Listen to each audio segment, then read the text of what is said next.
It says a lot about, I'm sorry, it says a lot about our sport. If you head over to MiddleEasy.com right now, there's a video up there of King Mo getting interviewed on his way to the airport, and who does he thank but Bloodstain Lane? Yeah, I mean, like, and King Mo's a good fucking dude, bro. That's my boy. You know, he threw me down with the team Thursday. So I always rep King Mo, and you got to respect King Mo because King Mo is like that kind of guy.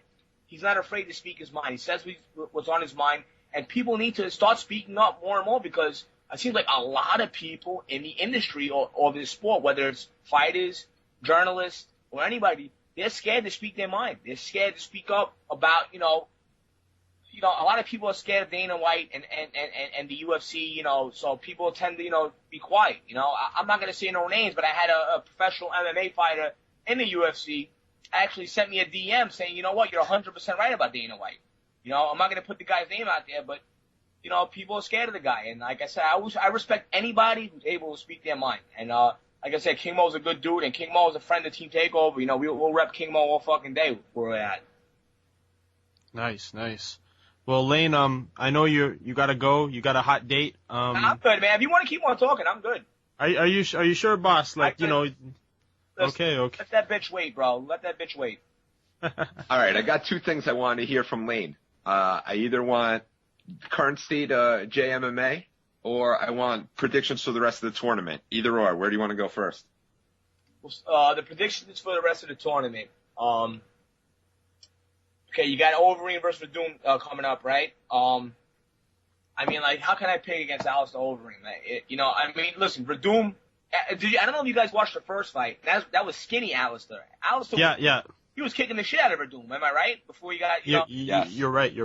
And this is Overeem now. This is not Overeem anymore. So I just see Overeem manhandling Verdum. You know, obviously, you know, from what I'm hearing from Martin DeYoung, Overeem's jiu-jitsu right now is out of this world.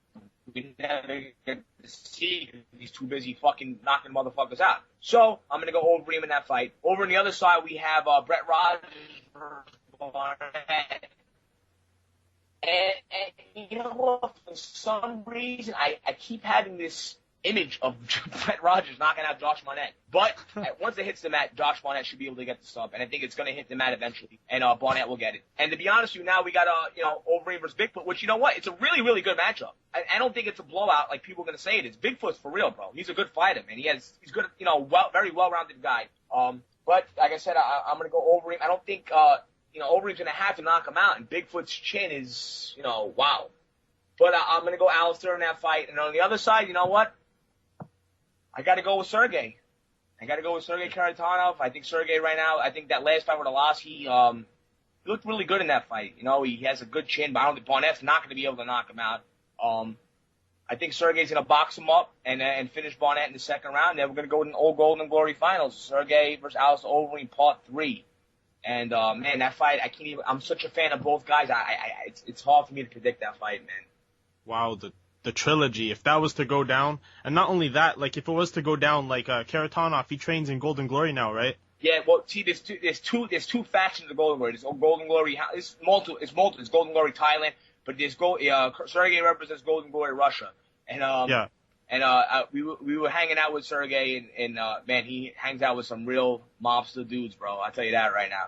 But, yeah, Sergey versus Overeem, Part 3, and like you said, if you've seen the first two fights, both of them ended up in devastating fashion. So, yeah, it's going to be good. People, Ariel Helwani got at me for this when he did the interview with me for his show about not making a pick.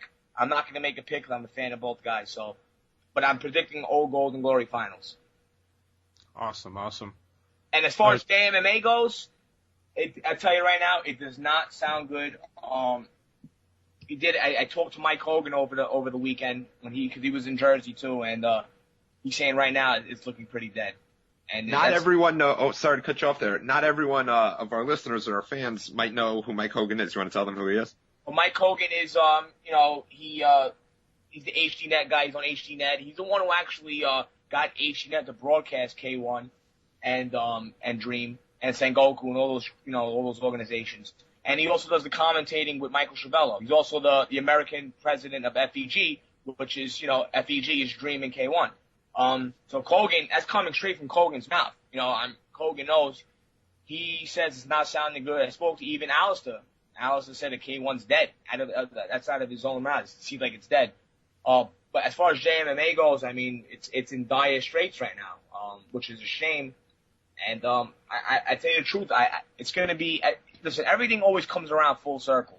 Nothing ever dies. Eventually, JMMA will come back. It's just right now, it's in dire straits. You know, even the smaller organizations. I mean, Sengoku just lost their champion, Jorge Santiago. I mean, it's insane. Yeah, it doesn't look good. But you know, we'll always support. You know, I'll always support JMMA. Most of the Team Takeover will always support JMMA because the reason why we love JMMA is because it's so pure. That you know, it's the purest form of MMA in my opinion.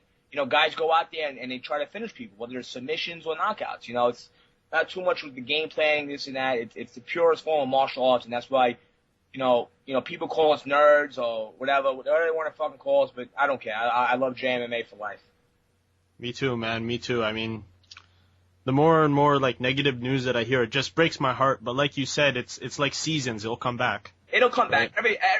RCB, you know, everything comes around full circle. And, you know, like I said, you seen the picture of me and Kitayoka. I guess Kitayoka is looking to sign on Strikeforce too. And you know, from one of my friends who I know that talks to Aoki's in talks to Strikeforce too. So I guess you're talking about Mike from MMA Japan, right? Yes. Yeah. Yes. Cool. So you know, we'll see what happens. You know, like I said, it's sad, but you know, like I said, it'll come back around. Awesome. Now, we're going to switch gears away from combat sports now. I'm just going to throw you a few questions and we'll send you on your way, sir. Okay. Your favorite celebrity, your favorite female celebrity? Oh, wow, man. Favorite female celebrity? I know you love the ladies, man. You love the ladies. You're killing me right now, bro, with this question. Because you know what it is? It changes all the time for me. You know, shit. How about Brooklyn Decker? Oh, I love Brooklyn Decker. She, you know, I didn't even know who she was until I fucking seen the Adam Sandler movie. Tracks for the Adam Sandler movie. You know who I like? I like that Demi Lovato, bro. Isn't she like 16 or whatever? Whoa, no, she's bad. She's a bad girl. She just turned 18. Oh, wow. It's kind of creepy because I'm 29, but you know what? I don't give it. The girl sniffs coke, and you know she likes to bang. So I'm going with Demi Lovato, man. She's definitely a party girl. RCB, you seen the pics I posted of her party. Yeah. I have like a thing for Demi Lovato right now. And the fact that she's like a cold core even turns me on even more. Wow, right on. Good stuff, man. Now, your favorite thing to do when you're not watching combat sports? Wow. This is the thing, man. Combat sports really control my fucking life, man. That's the sick thing. And that's why I can't even be in any relationships with girls because it just controls my life. But other things I like to do, I like to listen to fucking, like, you know, old hip hop from, like, you know, in the 90s. Obviously I like playing video games. Yeah. And I like fucking banging chicks. That's what I like to do. Banging chicks. Bloodstain Lane, the real man's man. That's for sure. That's it. That's what life's all about, man. You know, watching MMA, watching combat sports, banging girls, and fucking just relaxing, playing video games. I got one request before he goes. What's up? Here's my request. If somebody's being a real asshole and a real douchebag and they got a bunch of, you know, bad shit to say, what can they do with their life? They could go fuck their life, is what they could go do. And then they could go fucking drink a glass of bleach and fucking die. Thank you. Nice. Now, before you go, do you have any messages or shout-outs that you have for your fans or haters? Obviously, I just want to shout out, you know, obviously the whole Team Takeover, everybody over there, Daniel Fletcher, Red, Gary the Grape, Hooligan, J-Ride. There's too many fucking people to name there. Shout out to the whole Team Takeover. Shout out to fucking my favorite fucking website, rabbitpunch.net. I always plug that. I always tell people about that site. Thank you. Yeah. I mean, that site's incredible, bro. It's you know what I like about your site? It's a fun site. It balances, you know, the seriousness and You know, because if you go read some of these fucking assholes in Sherlock, you get bored reading that shit. You know, Yeah, absolutely. These journalists are so fucking boring. I don't mean to like take up more of your time, but No problem. They are so fucking boring. I like, at least with you guys, with you, even Middle Easy, you make it fun. You make things fun to read. You know, even Iron forges iron. It makes things fun to read. When I read something, I want to be entertained. I don't want to fucking, it's boring. So shout out to Rabbit Punch. Shout out to Middle Easy. I actually met up with Zeus. I met Zeus for the first time in Jersey. Yeah, man, shout out to everybody out there. Support Bloodstain Lane. Check out for my new video tomorrow.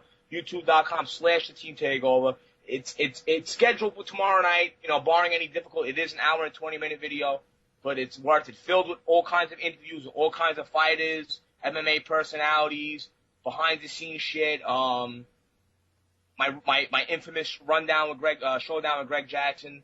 So you're in for a treat tomorrow for sure. Awesome. Thank you, Bloodstain. Now, before you go, could we have a little tag from you? Could you say, this is Bloodstain Lane and you're listening to Knoqout MMA Radio? Absolutely. This is Bloodstain Lane and you're listening to Knoqout MMA Radio. Fuck your lives. Thanks, Lane. Take care. Thanks, Lane, man. I'll talk to you guys later, all right, bro? See you later, man. Later. Good one. Bye-bye.